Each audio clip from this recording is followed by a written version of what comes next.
మా పార్టీ తరఫున అందరం కలిసి నోటిఫికేషన్ కలవడం జరిగింది. కారణం నిన్నటి రోజున మా పార్టీ అధ్యక్షులు మాజీ ముఖ్యమంత్రి గారు జగన్మోహన్ రెడ్డి గారు గుంటూరులో మిర్చియార్డుకి పోయి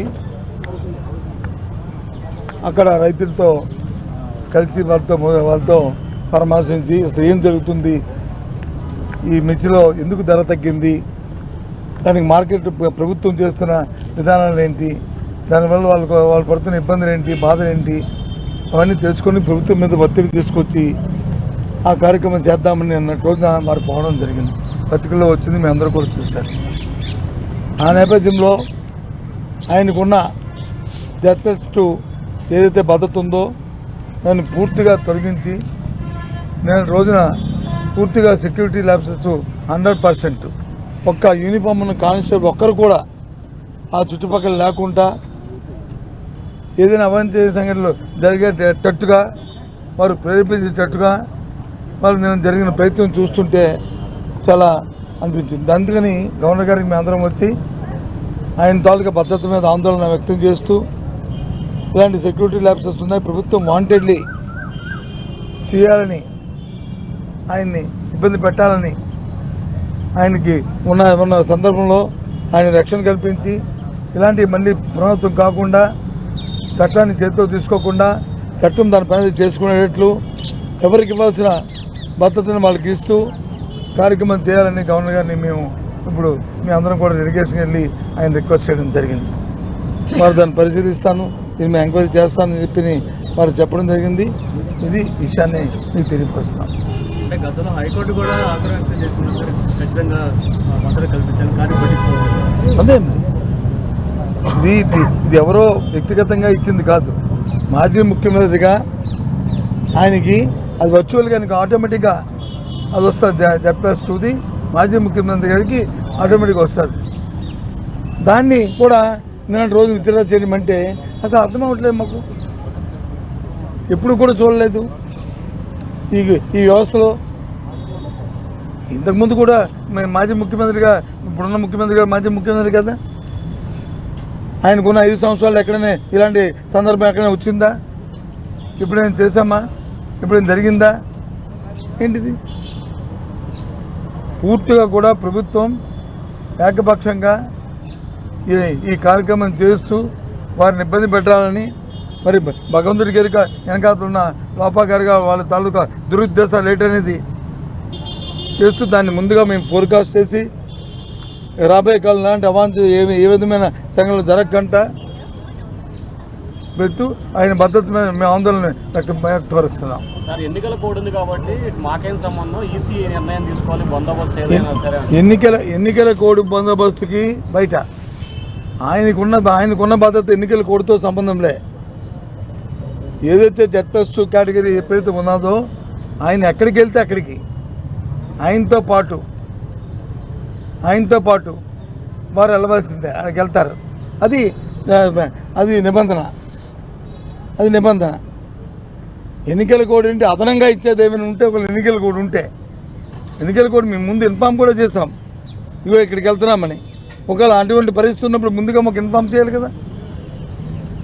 ఎన్నికల కోడ్ ఉందండి, మీరు అక్కడికి వెళ్ళొద్దండి, మీరు వెళ్ళడానికి వీల్లేదండి, రైతులకు వెళ్ళడానికి వీల్లేదండి, రైతులతో ఆవేదన అర్థం చేసుకోక్కర్లేదండి, ఈ కార్యక్రమం చెప్పచ్చు కదా. మరి ఇదే ఎన్నికల కోడ్ ఒక 4 రోజులు 5 రోజుల కింద ఒక మ్యూజికల్ నైట్ జరిగింది, ఒక సంగీత విభారత జరిగింది, మరి దానికి లేదా? ఆ రకంగా ఏ రకంగా నేను దాంతో కంపేర్ చేయట్లే.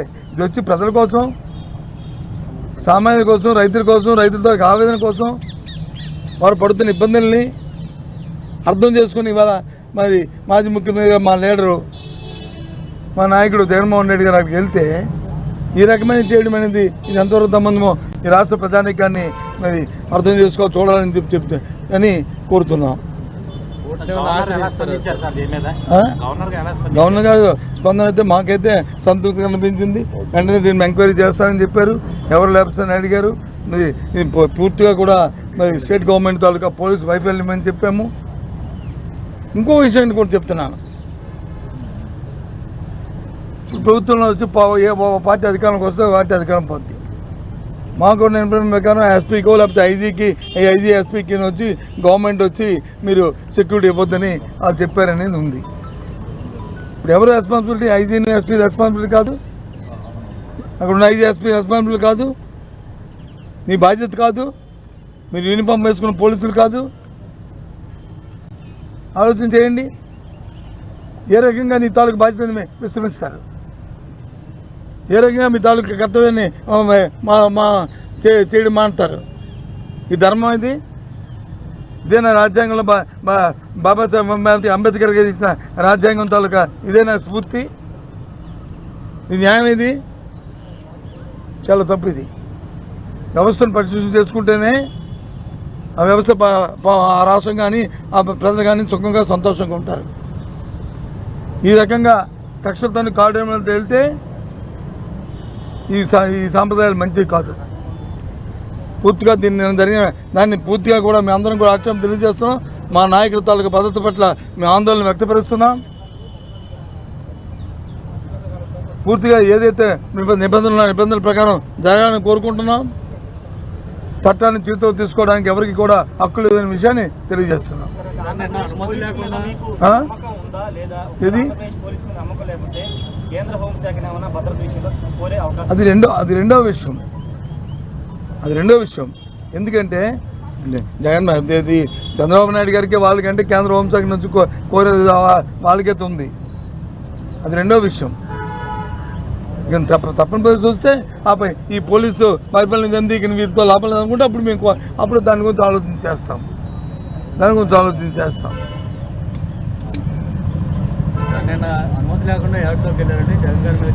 అదే అంటున్నాను, అనుమతి లేకుండా యాడ్లోకి వెళ్ళారని అని చెప్పినప్పుడు ముందు రోజే మేము వచ్చి ఇన్ఫామ్ చేసినప్పుడు మాకు ఇన్ఫామ్ చేయాలి కదా. మీరు రావడానికి వీల్లేదు, ఇక్కడ ఇంట్లోంచి కదలడానికి వీల్లేదు అని చెప్పాలి కదా. ఎవరికి చెప్పారు? మేము చెప్పాం, మేము ఇన్ఫామ్ చేసాం పలానా దగ్గరికి వెళ్తున్నామని చెప్పి.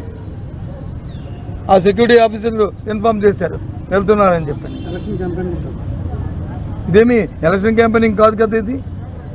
ఇదేమి ఎవరికి ప్రజలకు ఓటేయమని చెప్పింది కానీ వెళ్తుంది కాదు కదా. మేము ఓ పార్టీకి ఓటేయమని చెప్పింది కాదు కదా. మేము వెళ్తుంది. ప్రజలు ఆ రైతులు పడుతున్న ఇబ్బందుల్ని, రైతులు పడుతున్న కష్టాన్ని, సుమారు 20,000 రూపాయలున్న ధర మరి 11,000, 12,000 రూపాయలు అయిపోతే రైతు మరి కుంగిపోతుంటే వాళ్ళ ఆవేదనని అర్థం చేసుకోవడానికి వెళ్ళిన పరిస్థితి అది.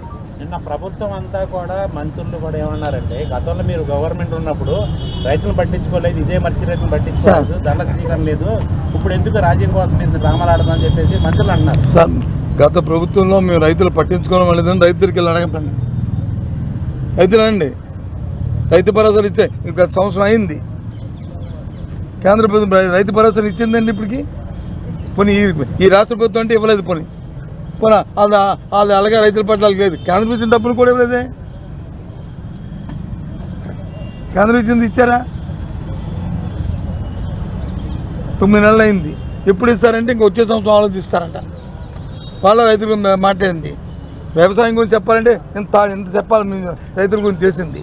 ఎక్కడికి వెళ్ళినా సరే, ఏ ఊరిలోకి వెళ్ళినా సరే రైతుకు కావాల్సిన విత్తనాలు కానీ, ఎరువులు కానీ, లేదా వాళ్ళు పండించిన పంటలు కానీ ఆ రైతు భరోసా కేంద్రాల్లోనే కొనుగోలు చేయడం కానీ, వాళ్ళకి అందించడం కానీ చేస్తాం. ఇవాళ ఎక్కడైనా ఏ ఊరిలో అయినా సరే ఎరువు దొరుకుతుందా అండి? విత్తనం దొరుకుతుందా అండి? పండిన పంటను వచ్చి ఎవరైనా కొనుగోలు చేస్తున్నారా అండి? చెప్పనండి. ఎక్కడికి వెళ్తే ఎవరో షాపుల దగ్గరికి వెళ్ళి షాపులకి వెళ్ళి కొనుక్కోవాల్సిన పరిస్థితి. వెళ్తే ఒక్కొక్క బస్తాకి 50 రూపాయల నుంచి 500 రూపాయల వరకు ఆ వెరైటీని బట్టి యూరియా కానీ, డిఏపి కానీ, లేకపోతే పొటాషియం కానీ, లేకపోతే ఇంకో ఎరువు కానీ. ఇటువంటి పరిస్థితి ఎప్పుడైనా ఉన్నాయండి గత 5 సంవత్సరాల్లో?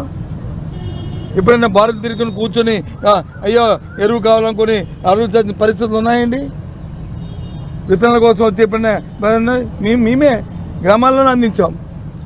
వాళ్ళు డోర్ స్టెప్కి ఇచ్చాం. వాళ్ళు పంటని అక్కడే కొన్నాం. వెళ్ళమండి ప్రతి ఊరికిను ఎక్కడ ఎంత అందంగా ఆర్బీకేలు ఉన్నాయో క్యూఎస్కులు పెట్టి ఏ రకంగా వాళ్ళకి రేట్లు పెట్టి ఇచ్చామో ఇప్పుడు ఎక్కడున్నాయండి? సరే, మీ విధానం మీది. మీకు ఆర్బీకేలు వద్దు, మీకు ఇవ్వక్కర్లేదు, మీరు వచ్చి మేము ఊరిలో ఇవ్వము మేము వచ్చి ఎక్కడైతే డీలర్స్ ఉన్నాం డీలర్స్ దగ్గర కొనిపిస్తే అది మీ విధానం, మాకు అభ్యంతరలే. ఈ ప్రభుత్వం ఏ విధానం తీసుకున్నప్పటికీ కూడా అల్టిమేట్గా దానికి రైతులకి ప్రజలకి ఇబ్బంది కలగకూడదు. ఆ విధానం వల్ల అదే కార్యక్రమం మేము తీసుకున్న విధానం అది. కానీ ఏంటి మళ్ళీ పైపెచ్చు వాళ్ళ మంత్రులు చెప్తారు వాళ్ళకి మైకుల్లో వాళ్ళు చెప్తారు, చెప్పిన దాన్ని వచ్చి ఇందులో 3-4 ఉన్నాయి వాళ్ళు వచ్చి దాన్ని వచ్చి ఆడిస్తారు, అదే నిజమని చెప్పి నమ్మించడానికి ప్రయత్నం చేస్తారు. కానీ నిజంగా వాళ్ళకి ఇబ్బంది ఉంటే వాడు తెలుస్తుంది కదండి, చెప్తారు కదా. చెప్పరా నేను కూడా చూస్తాను రాత్రి టీవీలో.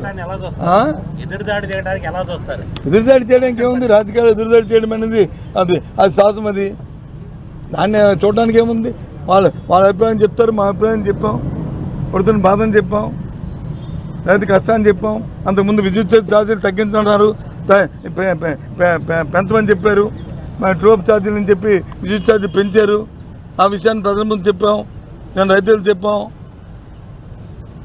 ఇవాళ వచ్చి ఆ ఫీజు రీయింబర్స్మెంట్ నేను చూశాను పేపర్లోను రాత్రి. సెమిస్టర్ ప్రకారం ఇస్తున్నారు, ఓకే, వాళ్ళ విధానం అది ఫైన్. కానీ 4,000 రూపాయలు 4,000 కోట్లు బాకీ ఎక్కడుందండి? 4,000 కోట్లు బాకీ ఎందుకండి అంత పచ్చాబద్దాలు చెప్పనండి. గత డిసెంబర్ నెలలో అనాపైతో సహా విద్యార్థులకు ఇవ్వాల్సి వచ్చిన అంత బకాయిలు అన్ని ఫీజు బకాయిలు అన్నింటినీ కూడా గత ప్రభుత్వంలో తీర్చిన మాట వాస్తవం వాస్తవం వాస్తవం. ఆ తర్వాత మళ్ళీ ఫిబ్రవరి నెలలో మళ్ళీ 2వ త్రైమాసికం ఇద్దాం అనుకున్నప్పటికీ ఎన్నికల నేపథ్యం వచ్చింది, నోటిఫికేషన్ వచ్చింది, ఇంక ఇవ్వలేకపోయాము. అది పెండింగ్ ఉంది. దాని తర్వాత ఎన్నికలు వచ్చాయి, అది పెండింగ్ ఉంది. ఆ తర్వాత ఈ ప్రభుత్వం వచ్చిన దగ్గర నుంచి ఇవ్వడం మానేసింది. అంటే తగ్గితే సంవత్సరం పాటు ఫీజు రీయింబర్స్మెంట్ ఇవ్వలేదు. అందుకని బకాయిలు పెరిగాయి. మొన్నటి రోజున ఇచ్చింది ఇప్పుడు ఏది ఇచ్చారు? ఈ ప్రభుత్వం వచ్చిన తర్వాత మే తర్వాత వచ్చిన ఏదైతే క్వార్టర్ ఉందో ఆ క్వార్టర్ ఉంది రిలీజ్ చేశారు. అంటే ఇంకా 3 క్వార్టర్లు మిగిలి ఉన్నాయి కదా, దానికి వచ్చి 4,000 అబద్ధాలు ఎందుకండి? ఈ భాషలు ఇవి. కాబట్టి నిజాలు మాట్లాడుకొని ప్రజలకు ఏం కావాలో ఆలోచన చేసుకుని చేయడం మంచిది. ఏమైనప్పటికీ ఇవాళ అంశం ఏంటంటే మా నాయకుడి తాలూకా భద్రతకి మీద మాకు ఆందోళన ఉంది. ఆ ఆందోళన గవర్నర్ గారి దృష్టికి తీసుకొచ్చాం. వాంటెడ్లీ ఈ ప్రభుత్వం అవి ఇతర చేసి నిన్నటి రోజున జరిగిన పరిణామాలు చేసి ఇబ్బంది పెట్టాలనే పరిస్థితిని కల్పిస్తుంది. మాకు ఆయన భద్రత మీద మాకు అంత కాబట్టి దాని మీద కొనడానికి వచ్చాం. అయితే మీరు అడుగుతున్నారు కేంద్రానికి వెళ్తారా, కోర్టుకి వెళ్తారా, ఎక్కడికి వెళ్తారా అని మీరు అడుగుతున్నారు. అది 2వ చర్య. ఫస్ట్ ఈ ప్రభుత్వం వచ్చి గవర్నర్ గారు వచ్చి దిస్ ఇస్ మై గవర్నమెంట్ అని ఆయన మాట్లాడతారు. కాబట్టి మీ ప్రభుత్వంలో జరుగుతున్న పరిణామాలను ఇవ్వండి, అది చూడండి. మీ గవర్నర్ గారు ఎంతవరకు న్యాయమో ఇదా అంటే ఆయన ఒక్కసారి ఆశ్చర్యపోయాడు. హౌ కెన్ విత్డ్రా అని దిస్ ది సిచ్యువేషన్ అని చెప్పాం. యువర్ పీపుల్ ఏంటి యువర్ ఆఫీసర్స్ అని. ఇది అవసరం. కాబట్టి ఈ విషయాన్ని మీ ద్వారా రాష్ట్ర ప్రధానికి కూడా తెలియజేస్తున్నాం. ఈ రాష్ట్రం తాలూకా పరిపాలన ఏ విధంగా ఉందో ఆలోచన చూడమని చెప్తున్నాం. ఏ విధంగా కక్షపూర్తంగా చేస్తున్నారో చెప్తున్నాం. ఇలాంటి చర్యలు మళ్ళీ మంచిది కాదు, పునరావృతం కాకూడదు అనేది కోరుకుంటున్నాం. మా నాయకుడి తాలూకా పద్ధతికి పూర్తి భరోసాని ఇవ్వాల్సిందని గవర్నర్ గారి ద్వారా ప్రభుత్వాన్ని కోరాం. నేరస్తుల్ని జైలుకి వెళ్ళి పరామర్శించి జగన్ అసెంబ్లీకి వెళ్ళకోకుండా నేరస్తులు జైలుకి వెళ్ళి పరామర్శిస్తున్నారు. అలాంటి జగన్ కానీ వైసీపీ ఎమ్మెల్యేలకి ప్రజా సమస్యల గురించి మాట్లాడే నైతిక హక్కు లేదని నిన్న షర్మిల ట్వీట్ చేశారు. సార్ ఇదిగో ఆవిడ ఏం మాట ఖాళీగా కూర్చుంది.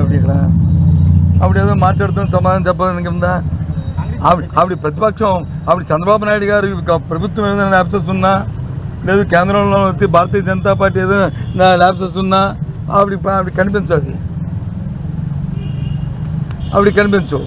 ఆవిడ జగన్మోహన్ రెడ్డి గారి మీద ఆవిడ వ్యక్తిగతంగా ఉన్న దాంతో ఆవిడ మాట్లాడుతున్నారు. దానికి సమాధానం చెప్పాల్సిన అవసరం లేదు. ఒక రాజకీయ పార్టీ పాలసీ మేము మాట్లాడితే పాలసీస్ మేము మాట్లాడతాం. వ్యక్తిగతంగా మాట్లాడిన దానికి వ్యక్తిగతంగా ఎలా మాట్లాడతాం? కాబట్టి దానికి సమాధానాలు ఉండవు. పాలసీ మీద మాట్లాడితే policy. Congress party Congress party అయితే కాంగ్రెస్ పార్టీ సిద్ధాంతం ఏంటి, కాంగ్రెస్ పార్టీ ఆలోచన ఏంటి, కాంగ్రెస్ పార్టీ విధానం ఏంటి, ఆ విధానం మీద కానీ ఆలోచన మీద కానీ ఎప్పుడైనా మనం మాట్లాడారా? ఇవాళ అప్పుడు సమాధానం చెప్పడానికి దయచేసి మీరు అలాంటి ప్రశ్నలు మనం అడగొద్దు. మా దగ్గర ఆన్సర్ కూడా రావు. ఓకే.